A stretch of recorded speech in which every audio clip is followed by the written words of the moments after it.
Bonjour à tous, bonjour tout le monde, bienvenue sur ma chaîne, bienvenue aux nouveaux abonnés. Je remercie les abonnés de votre fidélité, vos likes, vos partages, vos commentaires, vos dons. Je vous retrouve aujourd'hui pour une nouvelle guidance. Donc nous allons voir dans quelle énergie est le masculin sacré, puis dans quelle énergie est le féminin sacré, où en est la relation, quelles sont les choses à travailler ou à libérer, quels sont les conseils donnés. Il s'agit d'une guidance générale, ne prenez que ce qui résonne en vous. Pour une guidance personnalisée, je vous invite à me contacter. Il y a un lien sous la vidéo afin de prendre rendez-vous sur mon site pour une guidance personnalisée. Allez, on commence et nous allons voir dans quelle énergie est le masculin sacré aujourd'hui. Le masculin sacré est une énergie yang, une énergie d'action. Ça peut être un homme ou une femme. Donc vous adaptez à votre situation.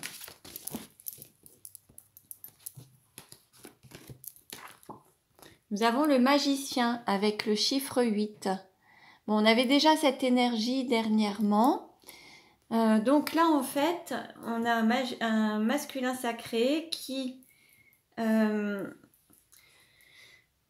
place à son âme, qui fait place à son âme, qui se laisse guider par son âme, qui se met en action en écoutant son âme. On a vraiment... on a un masculin sacré qui sort la tête de l'eau, en fait, qui a lutté pendant un certain temps. Et il a lutté parce qu'il ne souhaitait pas mettre en action ce que son âme lui demandait ou lui conseillait ou l'invitait à faire. Il y avait une lutte intérieure, une dualité entre le mental, l'ego et l'âme, en fait. Et là, on va dire que maintenant, le masculin sacré est prêt à agir, à laisser son âme agir. Il y a un équilibre qui est retrouvé entre son âme et la matière, son incarnation en fait. Dans quelle énergie est le féminin sacré aujourd'hui? Le féminin sacré est une énergie yin, une énergie d'accueil.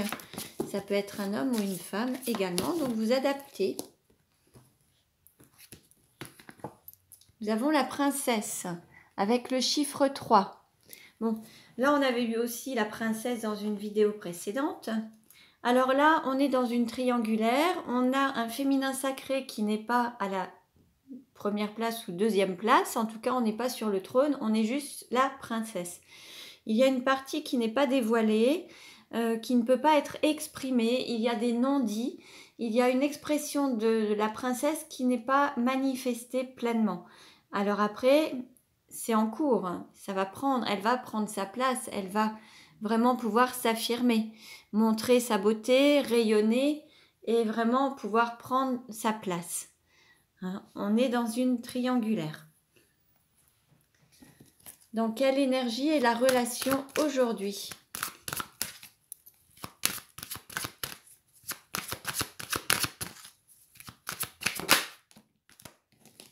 On nous parle de transmutation. Bon, là, il va y avoir des changements. On va pouvoir transmuter les peurs en confiance. Il va y avoir vraiment une énergie de transformation pour le mieux, pour le meilleur en fait. Alors, on va voir quelle est la vie antérieure en lien avec la situation actuelle du masculin sacré.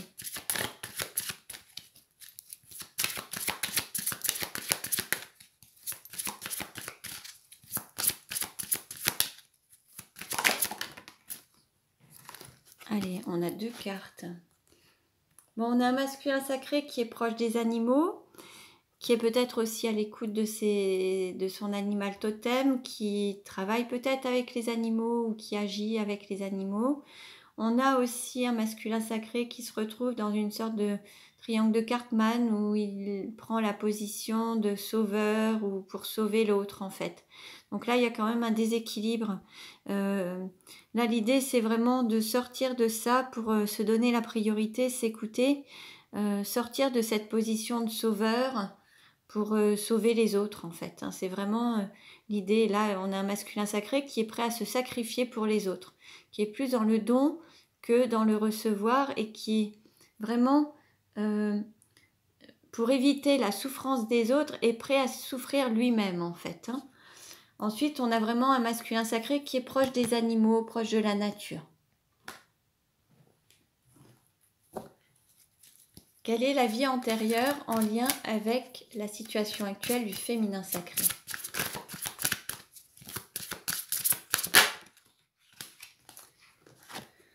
On nous parle d'abondance bloquée. Bon, là, il y a des difficultés à recevoir l'abondance sous toutes ses formes, que ce soit l'abondance financière, matérielle, la santé, l'abondance en général, en fait, hein, tous les cadeaux de la vie de manière abondante. Là, il y a quelque chose de bloqué dans l'idée de recevoir cette abondance. On va voir un petit peu avec les autres cartes ce que ça nous dit.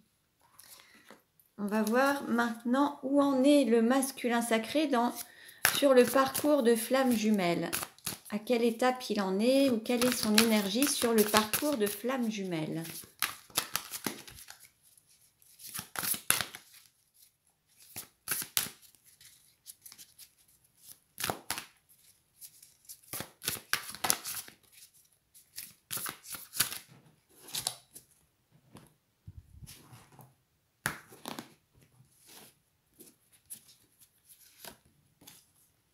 On nous parle de bonheur. Bon, en tout cas, il va se reconnecter au bonheur, à la joie. Je vais vous lire le texte associé.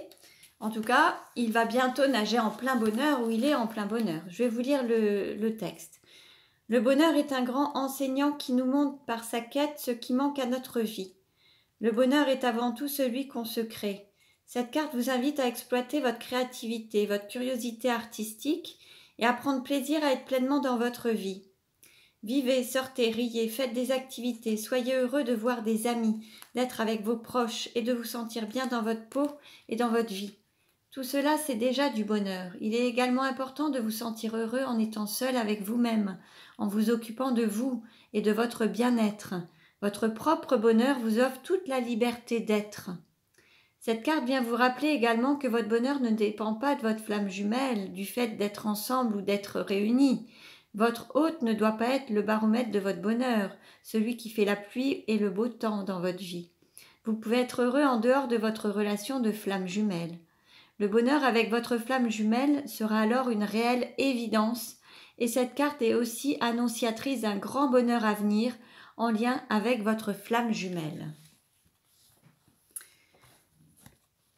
Alors, maintenant, quelle est la situation du féminin sacré dans la relation actuelle et sur le parcours de flamme jumelle? On nous parle de retrouvailles. Bon, il y a vraiment de bonnes nouvelles là qui sont annoncées. On nous parle de retrouvailles. Donc là, ça va vraiment bouger pour ceux et celles qui étaient séparés en tout cas. Vous allez nager dans un grand bonheur. Alors, je vais vous lire le texte. Alors, retrouvailles. Vous êtes dans une énergie de retrouvailles. S'il y a eu séparation, vient le temps de la réconciliation et des retrouvailles. Vous allez vous revoir, communiquer, échanger, être dans la joie et prendre du plaisir à être ensemble. Vos problématiques ne seront pas encore pour autant toutes résolues, mais vous allez vous faire travailler l'un l'autre tout en étant en contact et avancer en définitive dans la même direction. Restez cependant vigilants, car ces retrouvailles restent fragiles pour le moment et vous ne devez plus réagir comme au début de votre relation. Le passé est assimilé et l'ego est géré de mieux en mieux. Vous devez identifier les sources de conflits ou les dissonances et les gérer systématiquement, épurer ce qu'il y a à épurer. Avec les retrouvailles, les zones d'ombre doivent être mises au grand jour, avec amour, confiance et dépassement de soi. Donc très beau message. Prenez ce qui résonne en vous. De part et d'autre, le message est très intéressant.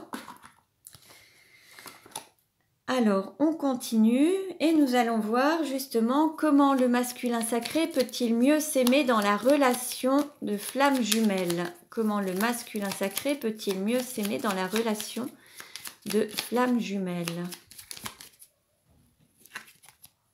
On nous dit s'aimer, c'est écouter son cœur.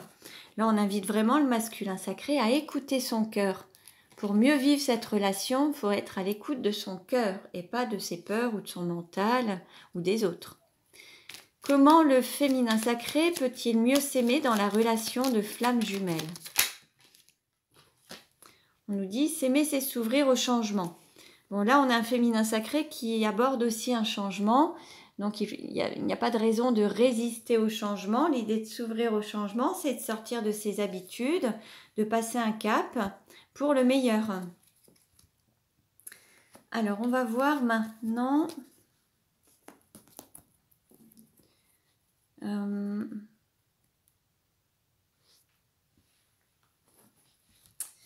va voir quels sont les sentiments du masculin sacré envers le féminin sacré.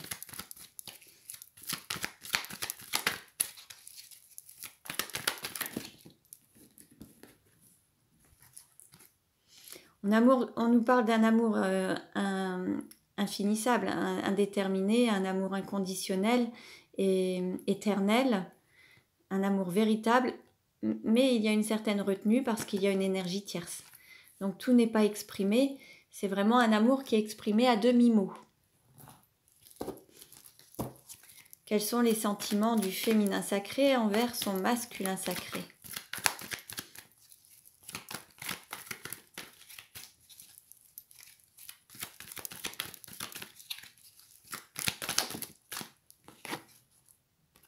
Il y a beaucoup de désir, beaucoup d'amour, beaucoup d'attirance physique. Il y a cet amour charnel aussi qui est présent. Il y a un profond désir. Comment le masculin sacré se projette-t-il avec le féminin sacré?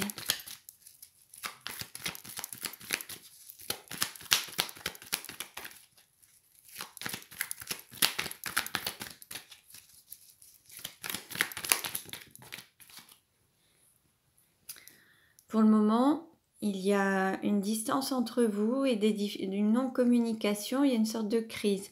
Alors là, pour le moment, il ne sait pas comment revenir. Il a peut-être besoin d'aide pour retourner vers son autre. Pour le moment, il y a cette distance qui fait qu'il y a une dualité, même une dualité intérieure. Alors on pourrait avoir un yin et un yang qui manquent d'équilibre intérieurement et aussi une dualité entre le mental et le cœur en fait. Là, ça génère une crise intérieure en fait. Et donc, il ne sait pas comment faire. C'est j'aimerais bien mais je peux point ou là, il y a un conflit entre le cœur et le mental. Comment le féminin sacré se projette-t-il avec le masculin sacré?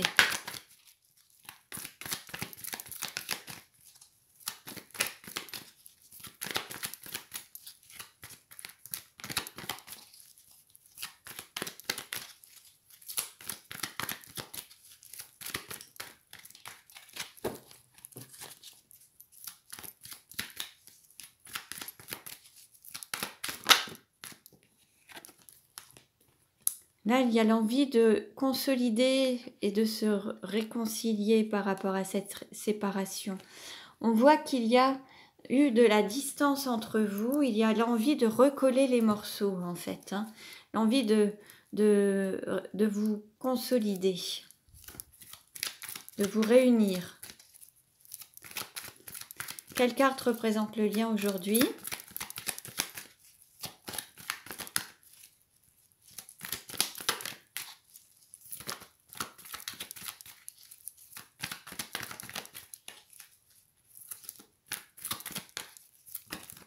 Oups. Alors, je vais prendre celle qui s'est retournée. Pour le moment, c'est quelque chose d'éphémère. Il n'y a pas d'engagement entre vous. Il y a vraiment quelque chose, un amour qui n'a pas été plus engageant que ça, en fait. En dos de deck, on voit la femme, la consultante. Donc ça vous appartient. Mais il y a aussi l'envie d'un nouveau départ, de reprendre quelque chose, mais c'est aussi caché, il y a des non-dits, il y a des choses qui sont encore cachées, qui ne sont pas totalement criées haut et fortes en fait. C'est vraiment quelque chose qui reste un peu caché. Et ça, c'est en lien avec la famille justement. Et alors, soit la famille de votre hôte, soit de votre côté, soit du côté de votre hôte, Vous avez envie d'un nouveau départ, mais vous n'osez pas l'exprimer pleinement haut et fort. Alors, on va voir maintenant avec l'oracle de la vie comment va évoluer la relation, où ça en est, comment ça va évoluer.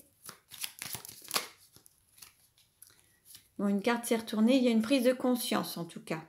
Bon, super, ça c'est déjà bien. Alors, donc je prépare les cartes et je les interprète ensuite. Hein. Alors là...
Zut.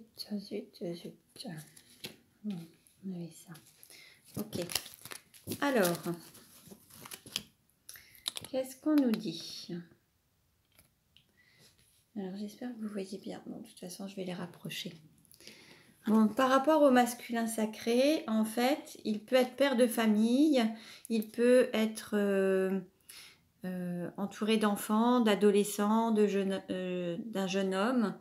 Après, on peut aussi avoir un masculin sacré qui manque un petit peu de maturité dans la relation, qui n'est pas totalement prêt à... On va dire que le fruit n'est pas totalement mûr, en fait. Il n'est pas encore prêt à se lancer.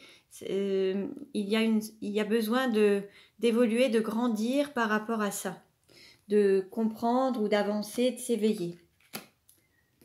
Par rapport à l'abondance, à l'argent, l'idée c'est d'accueillir cette abondance comme une énergie, mais vraiment d'être dans l'accueil, le fait de recevoir cette abondance. Certains ont peut-être plus de mal à recevoir l'abondance, donnent facilement, mais ont plus de mal à accueillir et à recevoir. Là, l'idée, c'est d'accueillir cette abondance, cet argent, ce côté, l'abondance sous toutes ses formes. Après, vous pouvez avoir aussi un soutien d'amis, votre entourage amical peut aussi vous apporter beaucoup de soutien. Au niveau de votre foyer, alors certains vont peut-être bouger, certains vont peut-être déménager, vont peut-être voyager, ont peut-être envie de quitter un pays, une région. Il y a peut-être l'envie de bouger, de sortir, voilà, de déménager. Ou alors c'est l'idée de voir plus grand et d'avoir une vision plus grande de s'établir. En fait, c'est comme s'il y avait besoin d'être chez soi partout dans le monde, en fait, de se sentir chez soi partout dans le monde et envie, comme un globe-trotteur, d'avancer, d'être un petit peu partout dans le monde, de bouger, en fait, d'aller un peu comme un nomade, envie de parcourir le monde. Alors, concernant la relation, en fait, on voit qu'il y a cet amour entre vous qui va vraiment aider la Terre à s'élever, que toutes les flammes jumelles entre elles vont contribuer à l'ascension de la Terre, à l'élévation de la Terre, et c'est ensemble où vous allez pouvoir aider la Terre, aider l'humanité en fait. C'est vraiment votre amour qui va rayonner sur toute la population, tout l'entourage et sur la Terre, qui va permettre vraiment à la Terre de s'élever. Par rapport au travail, on vous invite à travailler dans la joie. Alors après, il peut y avoir une grande satisfaction. L'idée, c'est de faire les choses avec joie, de trouver du plaisir à ce que vous faites, aimer ce que vous faites et,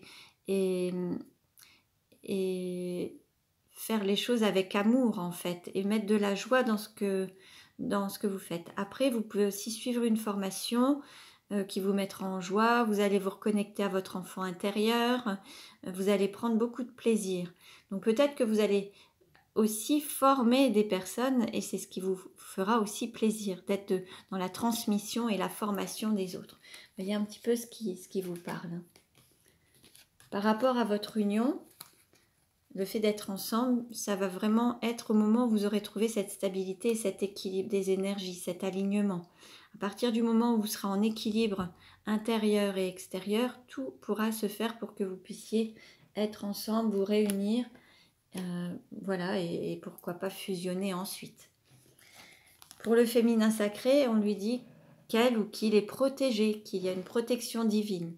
Donc, quelle que soit la situation, quelles que soient les difficultés que le féminin sacré peut traverser actuellement, il y a une protection qui est là. Donc l'idée, c'est de garder la foi et de garder confiance. Donc voilà donc pour ce tirage. Et je vais prendre, alors je vais remettre juste, voilà. Je vais prendre une dernière carte pour savoir quel est le conseil donné pour mieux vivre l'amour dans cette relation de flamme jumelle. Comment mieux vivre l'amour dans la relation aujourd'hui? Comment mieux vivre l'amour? Quel est le conseil donné pour mieux vivre l'amour dans la relation de flamme jumelle?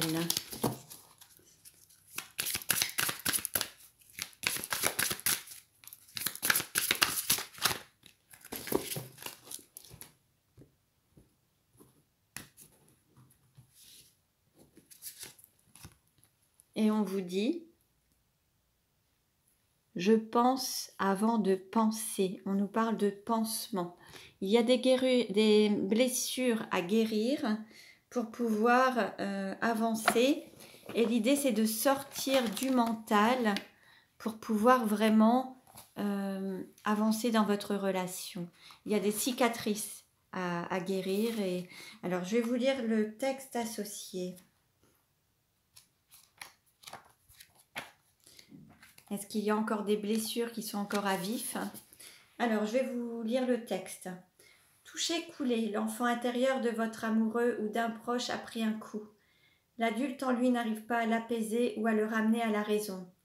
Il est tombé dans une faille narcissique et vous êtes passé en mode pédagogique. Voyons le sens de tout ça, c'est quoi les boutons qui ont été touchés? Vous voulez l'aider à comprendre. Ou alors c'est vous qui êtes tombé dans une faille narcissique. Vous vous en voulez, vous faites la leçon, vous vous raisonnez. Vous êtes grand quand même, capable de donner du sens à tout ça, de comprendre. Stop, l'enfant intérieur, le vôtre ou celui de l'autre, rend peut-être infantile, mais vous manquez de bonté. L'essence des bonnes mères. Votre intellect est toujours le premier sur le pont. Vous pensez que comprendre résout tous les problèmes émotionnels. Peut-être. Mais après qu'ils ont été accueillis, suffisamment pensés pour vous permettre d'accueillir la rigueur de la pensée. Un peu de compassion et beaucoup de douceur et de gentillesse sont au programme. Bonne nouvelle, vous êtes prêt à ajouter un cœur simple à votre intellect. Là, on vous parle d'être à l'écoute de votre cœur. Et quelques questions à vous poser. Vous jugez-vous trop fragile? La rumination mentale est-elle votre sport favori? Avez-vous des penseurs ailleurs que parmi vos proches? Retenez-vous vos élans de gentillesse vis-à-vis des autres et de vous-même? Alors, un autre conseil, quand votre enfant blessé vous réclame, autorisez-vous un temps de régression. Vous serez mieux à même de penser en adulte ensuite. Apprenez à dire « Là, ce n'est pas moi qui râle, c'est mon enfant blessé. Peux-tu être gentil avec lui quelque temps? On discutera en adulte plus tard. Donc là, on vous invite vraiment à vous reconnecter aussi à votre enfant intérieur, à penser vos blessures, penser P-A-N-S-E-R, et ensuite, vous pourrez analyser avec le mental. Mais là, l'idée, c'est vraiment de guérir votre enfant intérieur, d'être à l'écoute de votre enfant intérieur et d'être à l'écoute de votre cœur. Donc voilà comment mieux vivre cette relation de flamme jumelle en étant déjà à l'écoute de vous-même. Là, on est dans le cœur, le fait d'écouter son cœur et de mettre cicatriser son cœur pour qu'il puisse se réunir. Et là, c'est de sortir du mental, de cette lutte entre le mental et le cœur. Pour l'un et l'autre, c'est vraiment le message. L'idée, c'est vraiment d'être à l'écoute de soi et de son enfant intérieur et de son cœur. Donc voilà pour aujourd'hui. J'espère que cette guidance vous a plu. Vous pouvez liker, partager. Vous pouvez vous abonner à ma chaîne si ce n'est déjà fait. Je vous remercie de votre écoute, de vos dons. Je vous dis à très bientôt et prenez bien soin de vous.